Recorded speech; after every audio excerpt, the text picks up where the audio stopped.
Alright, so this dough has been rising overnight. I mixed it up yesterday in the mid-evening. Just flour, yeast, water, and salt. No sugar, but it's had almost 12 hours, I guess. Yeah, right about 12 hours to just sit and do its thing. Uh, Yeast eating stuff is fermentation. So this is a fermentation process. You can see it's super cellular. There's all kinds of little bubbles, packets in there, and we got some stretchiness. So we're going to get some of that, get those yeast farts out of there by kneading it.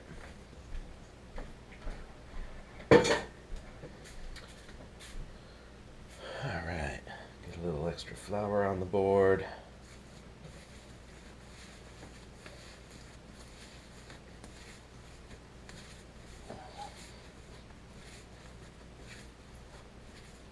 It's got a nice spongy, stretchy, rubbery feel to it.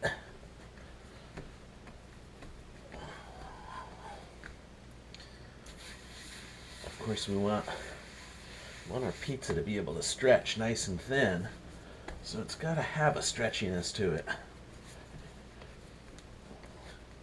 Working the dough does help to add some elastic quality to the glutens.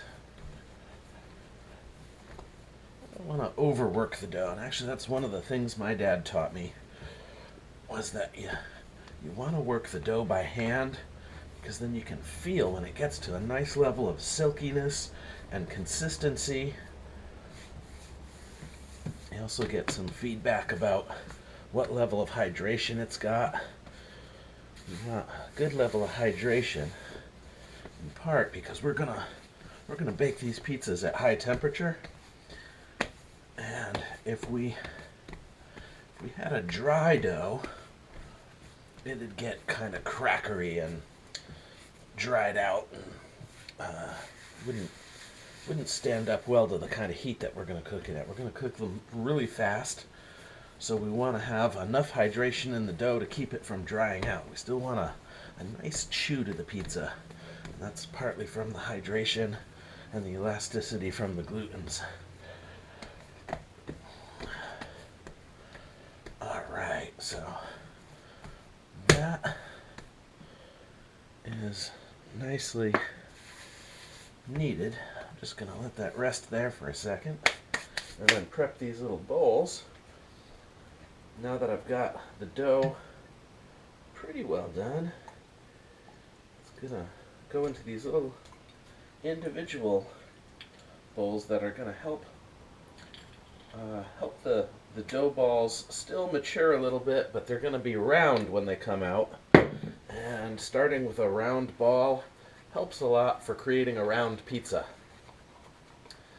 I didn't used to value that quite so much, and I thought you're stretching the pizza, it's when you're stretching it that you shape it, but I've since learned that there's a process by which you get a really nice crust. The very outer crust of the pizza you want to have in its risen state.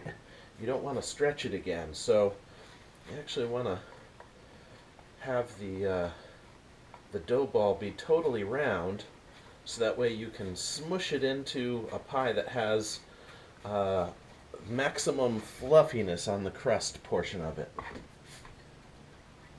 So I'm just spreading this olive oil around the inside of the bowl, so that way the balls come out of the bowls again really easily.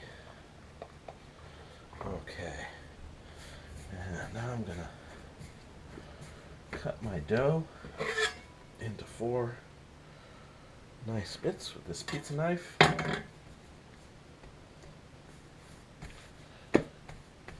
Just roughly equal.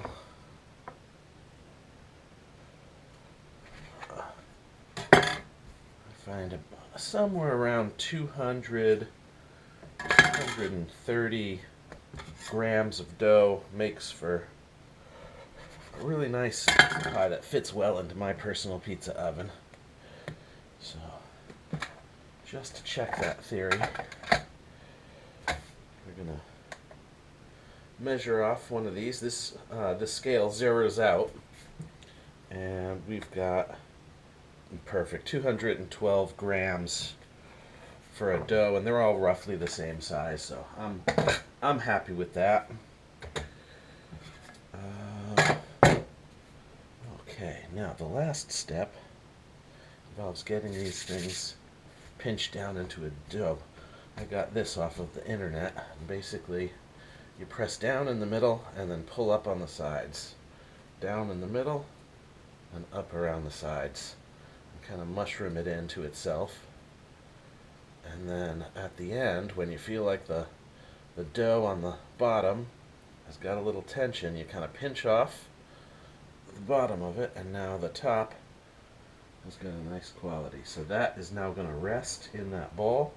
These little bowls have a little vent, so that way as they rise, the gases can escape. And I'm just going to do that for each of these. So down in the center, squeeze them in. This one feels like it's just a little bit more. Makes me curious. I want to measure this one. I try to cut them evenly, but they're going to be a little bit different. It's not important that it's extremely precise. It's not like I'm doing restaurant pizza and one table's going to be looking at the table and going like, oh, their medium's bigger than my medium. So I just want to make sure my pizza dough is going to fit into my oven. And yeah, that one's 236, so that's not bad. Very close to similar. That was kind of cool. My hand was good enough to notice just a 15-gram difference from one dough ball to the other.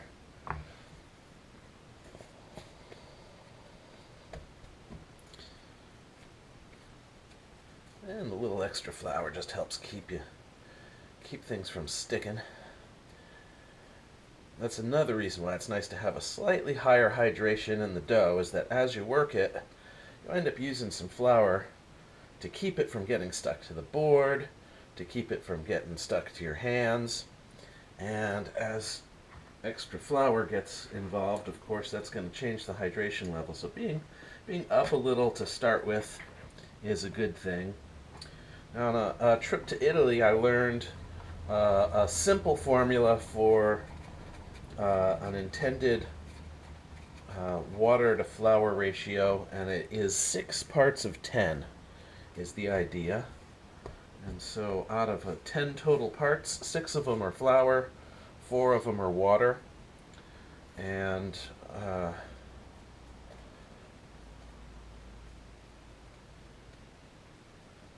that winds up being pretty good.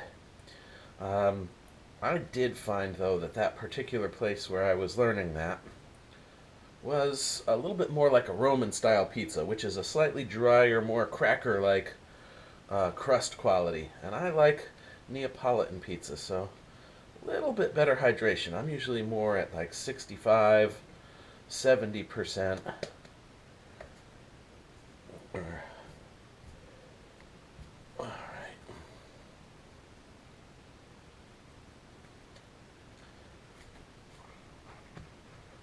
There we go.